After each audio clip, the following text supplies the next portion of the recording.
ભક્તોનો નિર્વાહ પ્રસાદી દ્વારા થાય. કઈ પણ વસ્તુ લઈએ તો મારા માટે નહીં, આ પ્રભુને લાયક છે એ ભાવ હોવો જોઈએ. એટલે પછી એનો ભાવ દોષ દૂર થાય. પછી આપણે ઘેર લાવીને સામગ્રી ખાસા કરીએ છીએ તો એનો સ્થૂળ દોષ ચાલ્યો જાય. પછી એ સામગ્રી ઠાકોરજીની સન્મુખ ધરીએ છીએ. કદાચ કોઈ દોષ રહી ગયો હોય તો તુલસી પત્ર પધરાવીએ છીએ. બે ભાવથી તુલસી પત્ર આવે છે, એક પવિત્રતાના ભાવથી ને બીજું પ્રીતિના ભાવથી. શાસ્ત્રની દ્રષ્ટિએ તુલસી પવિત્ર છે, તો તુલસી પધરાવાથી અન્ન દોષ, ભાવ દોષ, દ્રષ્ટિ દોષ બધા દોષો દૂર થાય. અને બીજું, તુલસી એ ભગવત પ્રિયા છે. રાસમાં તુલસીને ગોવિંદ ચરણ પ્રિયા કહેવામાં આવ્યું છે. પુષ્ટિ માર્ગમાં તુલસીજી છે સ્વામીજીના શ્રીઅંગની સુગંધનો ભાવ છે. એટલે જો મર્યાદા માર્ગમાં તુલસી વિવાહ શાલિગ્રામજી સાથે થાય છે, પુષ્ટિ માર્ગમાં કેવલ ભાવાત્મક દેવોત્થાપન થાય છે, પંચામૃત થાય છે. ત્યાર પછી જુદું તુલસીજીનું પૂજન થાય છે મંડપમાં. ઠાકોરજીના ફેરા નથી લેવાતા ત્યાં. એ મર્યાદા માર્ગમાં એ મર્યાદા લીલા છે. શાલિગ્રામજીએ વૃંદાને તુલસી બનાવીને વિવાહ કર્યો. અહીંયા પુષ્ટિ માર્ગમાં તુલસી છે સ્વામીજીના શ્રીઅંગની સુગંધ રૂપ છે. અને ત્યારે વિનંતી કરીએ, ટેરો લઈએ ત્યારે એક એક સામગ્રીમાંથી માનો સ્વામીજી પ્રગટ થઈ અને ઠાકોરજીને મનોહાર કરીને રોગ આવે છે. એટલે શંખોદક કરીએ છીએ ઠાકોરજીને. શંખ એ ગ્રીવાનો ભાવ છે, અધરોષનો ભાવ. એ સંપૂર્ણ સામગ્રી સ્વામીજીના અધર સુધાત્મક થાવો, કેમ કે રાધા અધર સુધા વિના પીવું ને બીજું કઈ ન ભાવે. આ બધો લીલાનો ક્રમ છે, ભાવાત્મક ક્રમ છે.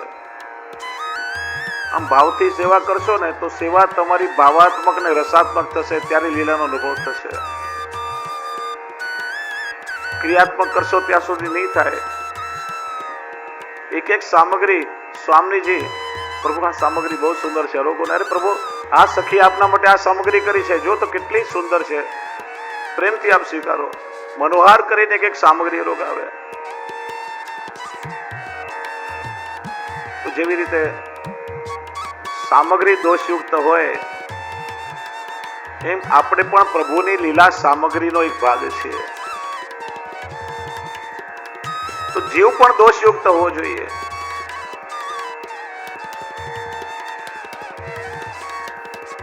અને સિદ્ધાંત રહસ્યમાં બતાવ્યું કે બ્રહ્મ સંબંધ લેવાથી એ દોષો દૂર થાય છે.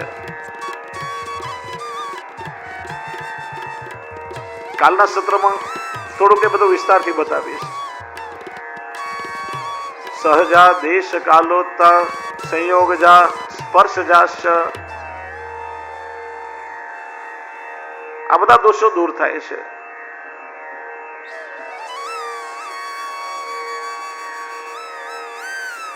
શ્રી મહાપ્રભુજી આપણને આજ્ઞા કરે છે. હજારો વર્ષોથી ભીખુટો પડીને જીવ આવ્યો છે.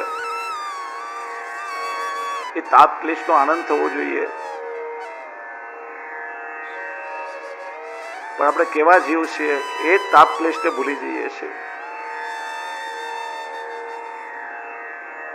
લૌકિકમાં ઘણા બધા વ્યક્તિ કે વસ્તુઓ માટે આપણે દુઃખી થઈએ છીએ. કોઈ વ્યક્તિ આપણાથી દૂર ગયું હોય તો વારે વારે યાદ કરીને રડીએ. બાબો કે બેબી કે કોઈ સ્વજન વિદેશ જતો હોય તો અમે એરપોર્ટ પર બેઠી બેઠીને રડીએ. સોનાની ચેન ખોવાઈ જાય તો કેટલા બેચેન થઈ જઈએ. પર્સ ના મળતું હોય ચારે બાજુ શોધીએ, કેટલી વ્યાકુળતા આવે. બધી વાત જાઓ તો મોબાઈલનું નેટવર્ક ના મળતું હોય તો શું થાય? એક દિવસ બંધ કરીને રાખો, ખબર પડે. આ ખૂણામાં ગયા, પેલા ખૂણામાં ગયા, અગાસી પર ચડ્યા. ખાલી દુઃખ નથી તો એક જ વાત તો નથી કે હું મારા પ્રભુથી વિખૂટા પડીને આવ્યો છું. વાસ્તવમાં જીવને સૌથી મોટું એ દુઃખ થવું જોઈએ કે હું મારા પ્રાણથી પણ પ્રિય પ્રભુથી વિખૂટો પડીને આવ્યો છું.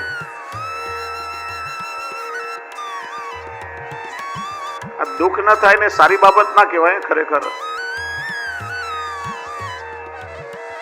તમને પગમાં ખીલી વાગી હોય તમે કહો કે મને દુખતું નથી, તો એ સારું કહેવાય કે ખરાબ કહેવાય? બોલો.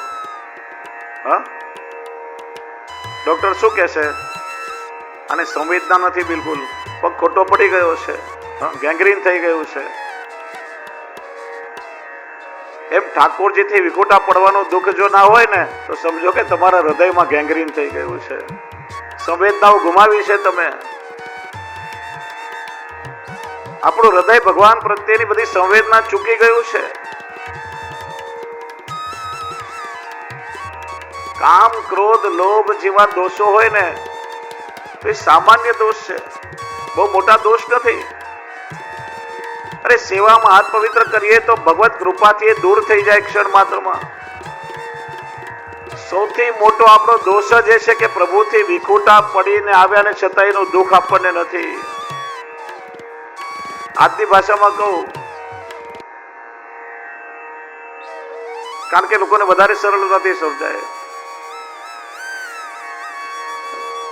કોઈ પ્રિય વ્યક્તિથી અઠવાડિયું દૂર થયા તો શું કહીએ આપણે? Miss you.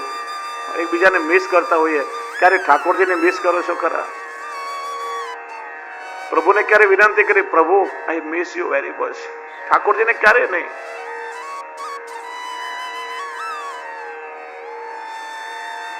આ જે લાગણી કે ભાવના કે સંવેદનાઓ ચૂકી ગયા છે, શ્રી મહાપ્રભુજી એને દૂર કરવા માંગે છે. કેમ કે પ્રભુ પૂર્ણાનંદ છે ને પૂર્ણાનંદ થી આપણે વંચિત થયા છીએ.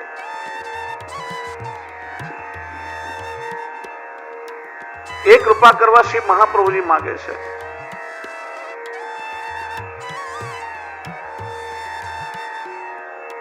એ ભગવત વિયોગનું દુઃખ થવું જોઈએ. એટલે આપણે દયારામભાઈ બહુ સુંદર કહે છે, સહસ્ત્ર વર્ષો વીતી ગયા, ભાન સ્વરૂપનો ભૂલતા થયો તાપ ક્લેશાનંદ દૂર. પ્રીતમ ક્યારે મળે? બધા સાથે મળીને ગાશું. આ બહુ સુંદર દોડ છે. આખો ગદ્ય મંત્રનો ભાવીની અંદર રહેલો છે.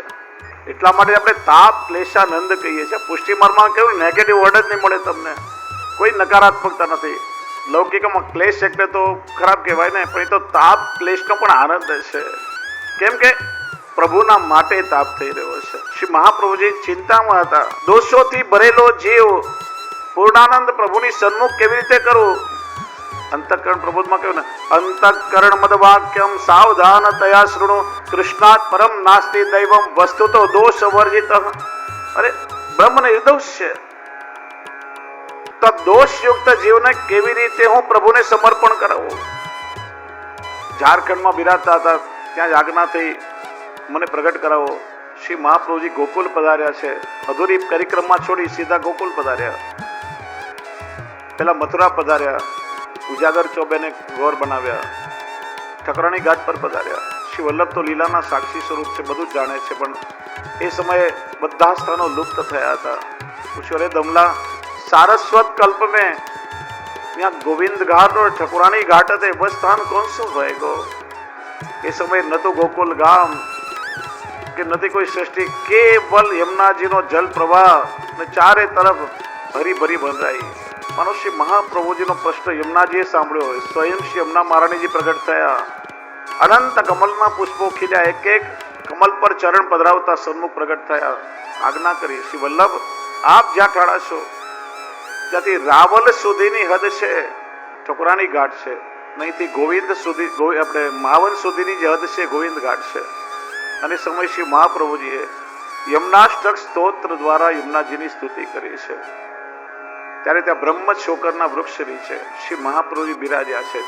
શ્રાવણ સુદ 4 થી લઈને 10 સુધી શ્રીમદ ભાગવતજીનું પારાયણ કર્યું અને સમય સતત ચિંતન કરતા હતા. ઈચ્છા માત્રેણ મનસા પ્રવાહમ સૃષ્ટવાન હરિ વચસા વેદ માર્ગમ હિ પુષ્ટિ કાય ન નિશ્ચયા. પ્રવાહી જીવો ઈચ્છા માત્રથી મનમાં પ્રગટ કર્યા છે. એ તો બધા લૌકિકમાં ભટકતા રહેવાના છે. મર્યાદા જીવોને પ્રભુએ વાણી દ્વારા પ્રગટ કર્યા છે. એ લૌકિક સાધનોમાં અટવાયેલા રહેશે. પુષ્ટિ કાય ન નિશ્ચય, આ પુષ્ટિ જીવોને ઠાકોરજીએ પોતાની સેવા માટે પોતાના શ્રીઅંગમાંથી પ્રગટ કર્યા છે. એ જે લીલાથી વિખૂટા પડીને આવ્યા છે, એમ કરતા કરતા શ્રાવણ સુદ એકાદશીની મધ્યરાત્રિ થઈ. શ્રી વલ્લભને આજે નિદ્રા નથી આવતી. આપ સતત વિચાર કરી રહ્યા છે, કયા પ્રકારે આ દૈવી જીવોને હું સન્મુખ કરું. એમનું પ્રાગટ્ય પ્રભુ માટે છે. ભગવદ રૂપ સેવાર્થમ તત્સૃષ્ટિ નાન્યર્થા ભવેદ. અન્ય કોઈ કાર્ય માટે નહીં, આ પુષ્ટિ જીવો ભગવત સેવા માટે પ્રગટ થયા છે. પણ જ્યાં સુધી એમને ભગવાન નહીં મળે ત્યાં સુધી ભગવત સેવા કેવી રીતે કરતા રહેશે? મારે આ લીલાના જીવોને પ્રભુના ચરણ સુધી પહોંચાડવા છે. એ જીવ નિર્દોષ કેવી રીતે બને? શાસ્ત્રોમાં અનેક સાધનો બતાવ્યા છે, પણ કલીના પ્રભાવથી બધા સાધનો નષ્ટ થયા છે. કાલે આપણે જોયું, સર્વ માર્ગે સુનષ્ટેષુ કલૌ ચ ખલ ધર્મિણી. સાધન ઓર નહીં આ કલી મેં જાસો હોય નિવેરો. બધા સાધનો કલિયુગના પ્રભાવથી નિષ્ફળ થયા. એવું લાગતું નથી કે યોગ, તપ, વ્રત આ બધા સાધનોથી જીવ પૂર્ણ નિર્દોષ થાય. બીજું, આ બધા કૃપા માર્ગના અવલંબી છે. તો પછી આ જીવ સાધનોની નિષ્ઠા કેમ કરે? જે પુષ્ટિ જીવ છે એનો તો પ્રભુ જ સર્વસ્વ છે, અને એમને તો ભગવત કૃપા સિવાય બીજું કોઈ અવલંબન નથી. પુષ્ટિ જીવને શું જોઈએ? ઠાકોરજી જોઈએ. ઠાકોરજી કયા સાધનથી મળે? બોલો, કયા સાધનથી મળે? શું સાંભળ્યું બે દિવસમાં? કયા સાધનથી મળે ઠાકોરજી? કેવલ કૃપાથી, કોઈ લૌકિક સાધનોથી નહીં. જો એટલા માટે પ્રભુને પામવા બીજું કોઈ સાધન નથી. એટલે જ વૈષ્ણવ અહંતા મમતાથી દૂર રહે. નિસ્સાધનતાનો ભાવ હોવો જોઈએ. સાધનથી નહીં મળે પ્રભુ. વારે ઘડીએ કહું છું, તમારા દ્વારા કોઈ પણ કાર્ય થાય તો આ મેં કર્યું ના કહેશો. આ ઠાકોરજીએ મારી પાસે કરાવ્યું છે. હું તો નિમિત્ત માત્ર છું. અમે વ્રજમાં જઈએ છીએ એવું નહીં, ઠાકોરજી અમને તેડાવ્યા છે વ્રજમાં. વ્રજમાં જઈ આવે એવું ના કહેવાય. શ્રી અમનાજીએ કૃપા કરીને અમને બોલાવ્યા હતા. મેં પ્રભુના દર્શન કર્યા એવું ના કહેવાય, ઠાકોરજીએ દર્શન આપ્યા એવું કહેવાય. વાણીની વૈષ્ણવની વાણીનો વિવેક છે આ બધો. અને વાસ્તવિકતા તો એ છે ને, એ તમને દર્શન આપશે તો કરી શકશો ને. એમની ઈચ્છા નહીં હોય તો કેવી રીતે કરશો? બોલો. આવતા આવતા ટેરા આવી જશે. એટલે મેં દર્શન કર્યા એવું નહીં, આજે પ્રભુએ બહુ સુંદર ઝાંખી મને કરાવી છે. વરસાદ જ નહીં પડે તો ભીજાશો કેવી રીતે? બોલો. પ્રભુ કંઈક કરાવશે તો તમે કરી શકશો. દીનતાનો માર્ગ છે. એટલે વાણી દ્વારા પણ આપણી અંદર અહંકાર ના આવી જાય એ માટે વૈષ્ણવે સાવધાન રહેવું. શાસ્ત્ર કહે છે કે માણસના દુઃખનું મોટું કારણ જ અવિદ્યા છે. અને અવિદ્યાની બે બાજુ છે. જેમ એક સિક્કાની બે બાજુ હોય એમ અવિદ્યાની આ બંને બાજુ છે, અહંતા અને મમતા, હું અને મારું. એ બંનેનું નિવારણ બ્રહ્મ સંબંધમાં થાય છે. શ્રી મહાપ્રભુજી વિચારે છે કે જીવને નિર્દોષ બનાવવાનું સાધન પણ કૃપા માર્ગી હોવું જોઈએ. મર્યાદા માર્ગીય સાધનથી કેવલ મર્યાદા માર્ગીય શુદ્ધતા મળશે. એટલે પુષ્ટિ માર્ગે પવિત્રતા નહીં મળે. એટલે શ્રી મહાપ્રભુજીને અત્યંત ચિંતા થઈ. અને આજે તો એટલી ચિંતા તીવ્ર થઈ, વાસ્તવમાં ચિંતન છે. અને ચિંતા લૌકિક નથી. આપણા બધા જીવો માટે શ્રી મહાપ્રભુજી ચિંતા કરી રહ્યા છે. અને સમર્થ જ્યારે ચિંતા કરે ને ત્યારે આપણે ચિંતા કરવાની જરૂર ના હોય. રાત ભરી ચિંતન ચાલી રહ્યું છે. મધ્યરાત્રિ થઈ ગઈ. સાક્ષાત ગોવર્ધનધર પ્રભુ ગોકુલચંદ્ર માજી સ્વરૂપે પ્રગટ થયા. બે કારણ છે. શ્રી વલ્લભ પણ સાક્ષાત છે, એ પણ વસ્તુત કૃષ્ણ એવા છે. તો સાથે ગુરુ પણ છે, શ્રી કૃષ્ણ જ્ઞાન દો ગુરુ. એટલા માટે સ્વયં ઠાકોરજી પ્રગટ થયા અને શ્રી મહાપ્રભુજીને પૂછ્યું, શ્રી વલ્લભ આપને શેની ચિંતા છે? આજ્ઞા કરી, પ્રભુ આપની લીલાના તમામ દૈવી જીવા ભારતના કોણે કોણે પ્રગટ થઈ ચુક્યા છે. આગળ સર્વોત્તમજીમાં જોયું કે ભગવાન ક્યારે એકલા પ્રગટ થતા નથી. કારણ કે લીલા કરવા માટે લીલા સૃષ્ટિ તો હોવી જોઈએ ને. ભૂતલ પર પ્રગટ થવા માટે પેલા પોતાનું ધામ પ્રગટ કર્યું, પછી ગિરિરાજજી, યમુનાજી, વ્રજભક્તો આ લીલા સૃષ્ટિ પ્રગટ કરી. એકાકી ન રમતે, એકલા લીલા થઈ જ ન શકે. જ્યારે જ્યારે પ્રભુ અવતાર લે કેવલ કૃષ્ણ હોય, સૃષ્ટિ ન હોય તો લીલા કેમ થાય? લીલા કરવી છે ઠાકોરજીને. વાલ બાલ બી જોઈએ, ગોપીજનો પણ જોઈએ, ગાયો પણ હોવી જોઈએ, ગિરિરાજજી, યમુનાજી, કંસ પણ હોવો જોઈએ, અગાસુર બકાસુર બી હોવા જોઈએ, પૂતના પણ હોય, ત્યારે બધી લીલા થાય ને. આ લીલા સૃષ્ટિ ન તો લીલા કેવી રીતે થાય? એટલે દરેક અવતારમાં પ્રભુ જે લીલા કરે છે માટે લીલા સૃષ્ટિને પણ પ્રગટ કરે છે. રાવણ જ ન હોય ને સીતાજીનું હરણ જ ન થાય તો લીલા કેવી રીતે થાય? તો જગતને બોધ શું આપે ઠાકોરજી? હિરણ્યકશ્યપુ જ ના હોય અને પ્રહલાદને ત્રાસ ના આપે તો પછી ભગવાનનું ભક્ત વત્સલપણું પ્રગટ કેવી રીતે થાય? એટલે એ લીલા કરવા માટે આખી લીલા સૃષ્ટિ ઠાકોરજી પોતે પ્રગટ કરે છે. પ્રભુ આપ ગિરિરાજીમાં પ્રગટ થઈ ચૂક્યા છો, મને પૂર્ણ રૂપે પ્રગટાવવાની આજ્ઞા કરી, તો સાથે લીલા સૃષ્ટિ પણ ભૂતલ પર આવી ગઈ છે. તો પ્રભુ કેવી રીતે એને આપના સુધી પહોંચાડું? જો કૃષ્ણાવતારમાં અને વલ્લભાવતારમાં અને ઋષિ મુનિઓ પક્ષીને ગાયો થઈને આવ્યા છે, અને એ જ્યારે શ્રી ગુસાઈજીના સ્વરૂપમાં પ્રગટ થયા પ્રભુ, તો વેદની જે શ્રુતિ ગોપીઓ થઈ છે એ પાછી વેદની રૂચા થઈ. અને જે સારસ્વત કલ્પમાં ગોપ ગોપીઓ હતા એ શ્રી વલ્લભ અને વિઠ્ઠલના અવતારમાં 84,252 વૈષ્ણવ થઈને પ્રગટ થયા. અને આજ સુધીની પરંપરામાં જે દૈવી સૃષ્ટિ છે એ બધા જ વ્રજભક્તો છે. એટલે પ્રત્યેક વૈષ્ણવમાં આપણે વ્રજભક્તોનો ભાવ રાખીએ છીએ. આ ભાવનો અભાવ ક્યારે ના આવવો જોઈએ. એટલા માટે જ કહેવાયું કે હરિ ગુરુ વૈષ્ણવના દોષ ન જોવાની નિંદા ન કરવી. જેવો ભાવ હશે એવું દર્શન તમને થશે. એટલા માટે એ જે નિજ સૃષ્ટિના જીવો છે, અત્યાર સુધીના બધા જીવોની ચર્ચા થઈ છે, એના ઉદ્ધારની ચિંતા શ્રી મહાપ્રભુજીને થઈ રહી છે. કે છે સમર્થ જ્યારે આપણી ચિંતા કરે તો આપણે ચિંતાની શું જરૂર?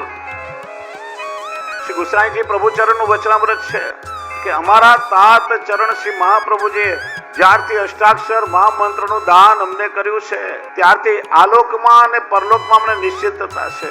યદુક્તમ તાત ચરણી શ્રી કૃષ્ણ શરણમ અત એવાસ્તિ નૈશ્ચિંત્ય ઐહિકે પારલૌકિકે.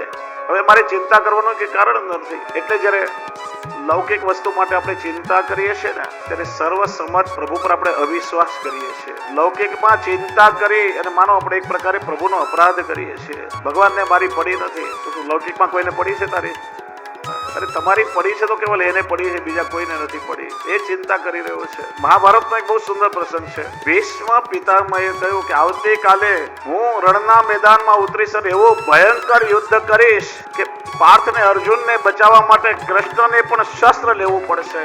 અને જો કૃષ્ણને હાથમાં શસ્ત્ર ન લેવડાવો તો ગંગાનો પુત્ર નહીં. આ ભીષ્મની પ્રતિજ્ઞા છે. ભગવાન સ્વયં ચિંતામાં પડી ગયા છે. કાલે એવું ભયંકર યુદ્ધ થવાનું છે.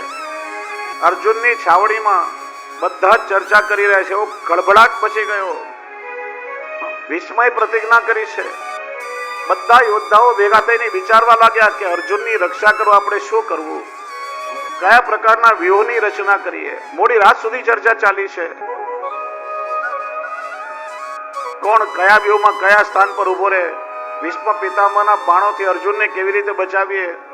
મોડી રાત સુધી ચર્ચા થઈ. ત્યાં કોઈ આવીને કૃષ્ણને કહ્યું કે પ્રભુ, જેની રક્ષાની ચિંતા આપણે કરીએ છીએ અર્જુન ક્યાં છે? ભગવાન પોતે અર્જુનની છાવણીમાં આવ્યા. અર્જુન તો નિરાતે ઘસઘસાટ ઊંઘી રહ્યો છે. શ્રી કૃષ્ણે જગાડ્યો, પાર્થ ઉઠ. એકદમ જાગી ગયો. પ્રભુ શું થયું? તને કઈ ખબર છે? તારે કાલે કોની સાથે યુદ્ધ કરવાનું છે? હા, મેં કોઈને મોઢે સાંભળ્યું કે કાલે ભીષ્મ પિતામહ સાથે યુદ્ધ કરવાનું છે. હે, પ્રભુને આશ્ચર્ય. તે સાંભળ્યું કે તારે ભીષ્મ પિતામહ સાથે યુદ્ધ કરવાનું છે અને તું નિરાતે ઊંઘી રહ્યો છે? અરે આ સમાચાર સાંભળીને બધાની ઊંઘ ઉડી ગઈ. તું ઊંઘી રહ્યો છે. ત્યારે અર્જુને કહ્યું, કૃપાનાથ, આપ જેના માટે જાગી રહ્યા છો પછી મારે ચિંતા કરવાની શું જરૂર? આપ જાગી રહ્યા છો એટલે તો હું નિરાતે ઊંઘી રહ્યો છું. પ્રભુ જેની ચિંતા કરે એ જીવને ચિંતાની શું જરૂર? ત્યાં અર્જુનની રક્ષાની ચિંતા સ્વયં ભગવાન કરી રહ્યા છે, તો એ પ્રભુથી વિખૂટા પડેલા જીવોની ચિંતા સ્વયં મહાપ્રભુ કરી રહ્યા છે. અને જ્યારે શ્રી વલ્લભ જીવની ચિંતા સ્વયં કરી રહ્યા હોય પછી પ્રભુથી કેમ રહેવાય? મધ્યરાત્રિએ પ્રભુ પ્રગટ થયા. શ્રી વલ્લભે પોતાના મનની વાત કરી. ત્યારે શ્રી ગોવર્ધનધરે આજ્ઞા કરી, હે વલ્લભ, જે જીવ મને સર્વસ્વ આત્મા સહિત સમર્પણ કરશે એ જીવ મારો બની જશે, નિર્દોષ થશે. જો બ્રહ્મ સંબંધનું ફલ કેવલ નિર્દોષતા નથી, પણ અનાદિકાલથી આત્માનો પરમાત્મા સાથે જોડાયેલો જે આપણો સંબંધ હતો, જેને આપણે વિસરી ગયા છે, એનું પ્રભુ સાથે પુનર્જોડાણ પણ છે. એ વિસરી ગયેલા સંબંધને આપણે પુનઃસ્થાપિત કરીએ છીએ. એટલા માટે બધું સમર્પણ કરી દીધા પછી છેવટે વિનંતી કરી છે કે હે કૃષ્ણ, હું તમારો છું. એ પંચાક્ષર મંત્ર છે. હવે હું બીજા કોઈનો નથી.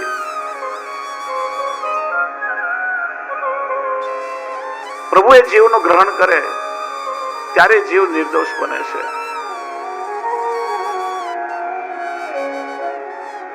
મર્યાદા માર્ગમાં ભગવાનને અર્પણ થાય છે એટલે પ્રભુ એનો સ્વીકાર કરે છે.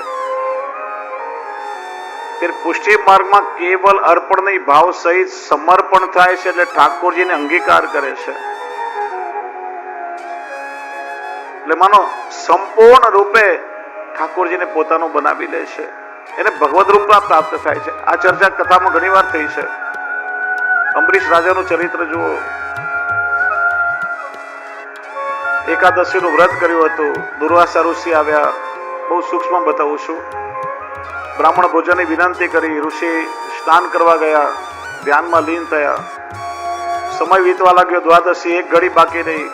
જો બારસના પાડા ન થાય તો વ્રત અધૂરું રહે. બ્રાહ્મણોએ નિર્ણય આપ્યો કે જલ એ અન્ન પણ કહેવાય, તમે જલ ગ્રહણ કરો, પારણા થઈ જશે. જલ ગ્રહણ કર્યું. દુર્વાસા ઋષિ ક્રોધનો અવતાર. જાણ્યું કે ઋષિએ પારણા કર્યા, રાજાએ પારણા કર્યા, જટા જમીન પર પછાડી, કાળ સમાન કૃત્યા ઉત્પન્ન થઈ. ત્યારે ભગવાને પોતાનું સુદર્શન ચક્ર છોડ્યું, કૃત્યાને સમાવી દુર્વાસા ઋષિની પાછળ પડ્યું. અને ઋષિ ભાગતા ભાગતા પ્રભુના શરણમાં આવ્યા. પ્રભુ સુદર્શનને શાંત કરો. ત્યારે ભગવાને કહ્યું, મારાથી નહીં થાય. મારો અપરાધ કર્યો હોત તો ક્ષમા કરી દે, પણ તમે ભક્તનો અપરાધ કર્યો. અહમ ભક્ત પરાધીનો યશ સ્વતંત્ર દ્વિજ સાધુ ભીર ગ્રસ્યો ભક્તરી ભક્ત જનપ્રિય. મારા ભક્તો મને પ્રિય છે. કેવા ભક્તો? ત્યાં સમર્પણની વ્યાખ્યા બતાવે. યે દારાગાર પુત્રાપ્તાન પ્રાણાન વિત્તમેવમ પરમ. જેમણે પોતાનું સર્વસ્વ મને સમર્પણ કર્યું છે એવા ભક્તો મને પ્રિય છે. અને બહુ સુંદર વાત કરી. સાધુનામ હૃદયમયમ, સાધુનામ હૃદયમ. તો એવા ભક્તો મારું હૃદય છે ને હું એવા ભક્તોનું હૃદય છું. હૃદયમાં છે એવું નથી કહ્યું. ધ્યાનથી સાંભળો. હૃદયમાં હોય અને હૃદયમાંથી બહાર કાઢી શકાય. સ્વીકાર હોય એનો તિરસ્કાર થઈ શકે. પણ મારા ભક્તો મારું હૃદય અર્થાત પ્રભુને પોતાના અંગરૂપ બનાવી લીધા છે. એટલા માટે અંગીકાર શબ્દ છે. ત્યાં કેવલ સ્વીકાર છે. યદ અંગીકૃત જીવાનામ, પ્રભુ જે જીવને અંગીકાર કરીને ભગવદ રૂપતા પ્રાપ્ત થાય છે. એટલા માટે દરેક ભગવત સંબંધી વસ્તુ જે પ્રસાદી છે એને આપણે ભગવદ રૂપ માનીએ છીએ. તો એ રીતે ભગવત સંબંધ થતા જીવ નિર્દોષ બને છે. એનામાં પુષ્ટિ માર્ગે પવિત્રતા આવે છે. એટલા માટે જો સેવા કરવા માટે નિર્દોષતા જરૂરી છે. સેવા કરવાથી સંપૂર્ણ દોષ રહિત થશે. ઘણી વાર આપણે લોકો કહીએ બ્રહ્મ સંબંધ લઈ લીધો એટલે ગૌલોકમાં જવાનું આપણું નક્કી થઈ ગયું. બહુ મોટી ગેરસમજ છે. કોઈ પણ કન્ટ્રીમાં જવું હોય તો પેલા વિઝા મેળવવા પડે. પાસપોર્ટ તમે લઈ લીધો એનો અર્થ કે તમે વિદેશ જવા માટે લાયક થયા, પણ જે દેશમાં જવું હોય ત્યાંના વિઝા મેળવવા જોઈએ, નહીં તો એન્ટ્રી ના મળે, એરપોર્ટથી કાઢી મૂકે પાછા. એમ બ્રહ્મ સંબંધ લીધો, ભગવદ સેવાનો અધિકાર મળ્યો છે, પણ ઠાકોરજીની સેવા કરતા કરતા એ દોષોથી સંપૂર્ણ રહિત થઈને જીવ ગૌલોકનો અધિકારી બને છે. ભગવત સેવામાં દોષો બાધક ન થાય એટલા માટે બ્રહ્મ સંબંધ લઈએ છીએ. પ્રભુ સાથે સંબંધ તો જોડાયો, પછી તમે સેવા ના કરો તો કેવું કહેવાય કે કન્યાના લગ્ન થયા પણ હજી પિયરમાં જ રહે છે, સાસરે ગઈ જ નથી. તો અનુભવ ક્યારે થશે? પ્રભુ સાથે સંબંધ જોડાયો અને એ સ્વામીની સેવા ન કરી તો સમર્પણ અધૂરું છે, કેવલ મૌખિક થયું. કોઈ માણસને એક પગ ન હોય, લંગડાપણાની ખામીમાં છે, તો હાથમાં તમે ઘોડી પકડાવી દો તો સારી રીતે ચાલી શકે, અથવા પેલો ઇમિટેશન પગ લગાડો તો ચાલી શકે. પણ એનો લંગડાપણાનો દોષ દૂર ન થાય. એમ દોષો છે ભગવત સેવામાં બાધક નહીં બને, તમને પ્રતિબંધ રૂપ નહીં થાય. સેવા કરવાનો અધિકાર મળ્યો તમને. ભગવત સેવા કરતા સંપૂર્ણ નિર્દોષતા આવે છે. એટલા માટે યાદ રાખો કે બ્રહ્મ સંબંધ લીધું એટલે સેવોપયોગી તમે થયા, પણ સેવા કરતા કરતા તમે લીલોપયોગી પણ બનશો. એટલા માટે સાધન અને ફલ, સેવા સાધન ને સેવા ફલ. પેલા સાધન રૂપે સેવા કરતા થયા અને એ સેવા ફલાત્મક થઈ, ત્યાર પછી તમે લીલોપયોગી પણ થયા. હવે લીલાનો અધિકાર તમને પ્રાપ્ત થયો છે. બ્રહ્મ સંબંધ દ્વારા સેવાનો અધિકાર પ્રાપ્ત થયો અને સેવા દ્વારા તમને લીલાનો અધિકાર પ્રાપ્ત થયો. હવે જે કઈ જીવ પ્રભુને સમર્પણ કરશે, જીવ એને અંગીકાર કરશે. આ પુષ્ટિ માર્ગ એ બ્રહ્મ સંબંધનું તાત્પર્ય છે. શ્રી વલ્લભ દ્વારા અંગીકૃત જીવોનું સૌભાગ્ય શ્રી ગુસાઈજી આજ્ઞા કરે છે.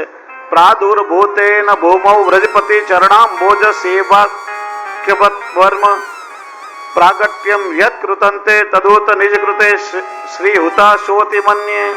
શ્રી ગુસાઈજી વર્ણન કરે છે કે શ્રી મહાપ્રભુજીએ આચાર્ય ચરણે પ્રગટ થઈને આ જગતને જે પુષ્ટિ માર્ગીય વ્રજપતિ ચરણાંબોજની સેવાનો માર્ગ બતાવ્યો. એ માર્ગ એવો અદ્ભુત છે કે આ માર્ગમાં રહેલો જીવ ગમે ત્યાં ગમે તે વસ્તુ શ્રી વલ્લભની કાનીથી ઠાકોરજીને અરોગાવશે તો પ્રીતિપૂર્વક ઠાકોરજીને અરોગશે. આ ફલશ્રુતિ છે. એ પછી પદ્મનાભ દાસના છોલા હોય કે ગદાધર દાસનું જલ હોય કે રામાનંદ પંડિતની જલેબી હોય, જ્યાં શ્રી વલ્લભની કહાની લીધી એમાં અલૌકિક સામગ્રી, અલૌકિક ભાવ પ્રગટ થઈ ગઈ ને પછી પ્રભુ અંગીકાર કરે છે. મર્યાદા પુરુષોત્તમ રામે પણ જ્યાં સ્નેહ જોયો ત્યાં મર્યાદા તોડી છે. એ રાજકુમાર સબરીના હેઠા બોર અરોગ્યા, તો જ્યાં અતિશય સ્નેહ હોય ત્યાં મર્યાદા તૂટી જાય છે. મધુ મંગલનું ખાટું અને હેઠું દૂધ પણ, દહીં પણ ઠાકોરજી સ્નેહથી અરોગ્યા છે. અહીં કોઈ વ્યક્તિ દ્વારા સંદેશ નથી આપ્યો. જો અનુભવ ઘણાને પેલા થયા છે. કોઈને આકાશવાણી સંભળાઈ છે, કોઈને સ્વપ્નમાં આજ્ઞા થઈ છે, કોઈને ગુરુ કે અન્ય દ્વારા આજ્ઞા કરી છે, પણ સાક્ષાત પૂર્ણ પુરુષોત્તમે પ્રગટ થઈને આજ્ઞા કરી છે. એટલા માટે જ બ્રહ્મ સંબંધનો 84 અક્ષરનો જે મંત્ર છે એ નિવેદન મંત્ર અથવા ગદ્ય મંત્ર કહેવામાં આવે છે. જો સાહિત્યમાં બે પ્રકાર છે, ગદ્ય અને પદ્ય. વાતચીતની સામાન્ય ભાષા ગદ્ય કહેવાય અને છંદની જે કવિતાની ભાષા છે ને પદ્ય કહેવાય. અહીંયા ઠાકોરજીનો શ્રી વલ્લભ સાથે વાર્તાલાપ પ્રત્યક્ષ થયો છે, પ્રગટ થયો છે, એટલા માટે ગદ્ય મંત્ર કહેવાય છે. અને એના દ્વારા સંપૂર્ણ પ્રભુને નિવેદન કરીએ છીએ, એટલા માટે નિવેદન મંત્ર કે શરણ મંત્ર પણ કહેવાય છે. પ્રભુના મુખમાંથી પ્રગટ થયો છે. સ્વયં ઠાકોરજીએ શ્રી વલ્લભને આપ્યો છે અને શ્રી વલ્લભ પણ ઠાકોરજીના મુખારવિંદ રૂપ છે. જેમ વેદ પ્રભુના મુખમાંથી પ્રગટ થયા મંત્ર રૂપ છે, એટલા માટે આ ગદ્ય મંત્ર કહેવાય છે. કેમ કે પ્રભુના મુખમાંથી પ્રગટ થયો એટલા માટે મંત્રાત્મક છે, સાક્ષાત ભગવતા પ્રોક્તમ. આ પણ ચર્ચા થઈ. ઉક્તમ નહીં, કેવલ કહ્યું નથી, પ્રોક્તમ. પ્રભુએ વિશેષ રૂપે આજ્ઞા કરી છે. તદ અક્ષરશ ઉચ્યતે. શ્રી મહાપ્રભુજી કહે છે એનું અક્ષરશ વર્ણન કરું છું. આ પહેલો શ્લોક મહાપ્રભુજીનો છે. પછી જે ઠાકોરજીએ સ્વયં જે પ્રગટ થઈને આજ્ઞા કરી તે 84 અક્ષરનો ગદ્ય મંત્ર છે, એનો જ વિસ્તાર આ બાકીના શ્લોકો છે સિદ્ધાંત રહસ્યમાં. બ્રહ્મ સંબંધ કરણાત સર્વેશામ દેહ જેવ્યો સર્વ દોષ નિવૃત્તિ, એ બધી ચર્ચા આવતીકાલના સત્રમાં આપણે કરશું. દિવસ કાલનો બાકી છે એટલે બને કોઈ સંક્ષિપ્તમાં પ્રયત્ન કરીશ, પણ મારી ઈચ્છા છે કે કેવલ સિદ્ધાંત રહસ્ય પર આપણે વિસ્તારથી એકવાર 7 દિવસ ચર્ચા કરીએ તો ખૂબ ડિટેલમાં અને વિસ્તારથી આ સંપૂર્ણ સમર્પણના પ્રકારને વૈષ્ણવ સમજી શકે. જેટલો સમય છે પ્રકારે સમયને ધ્યાનમાં રાખીને ચર્ચા કરવી પડે. કેમ કે આવતીકાલથી પાછું કાંદિવલી ઈષ્ટ આશાનગર હવેલીમાં 3 દિવસ યમના ગુણગાન છે. એનો સમય પણ 4 થી 7 નો છે. ત્યાં પાછો પ્રભુની સેવામાં અહીંયા પાછું પહોંચવાનું હોય, મનોરથ હોય, એટલે સિદ્ધાંત રહેશે. પણ સમય અનુસાર કેવલ આપણે સંક્ષિપ્તમાં ચર્ચા કરશું. પાછી જ્યારે ભગવત કૃપા થાય ત્યારે એવું જરૂરી નથી કે આવતા વર્ષે જ થાય. જ્યારે ઠાકોરજીની ઈચ્છા થશે, પ્રભુ આજ્ઞા કરશે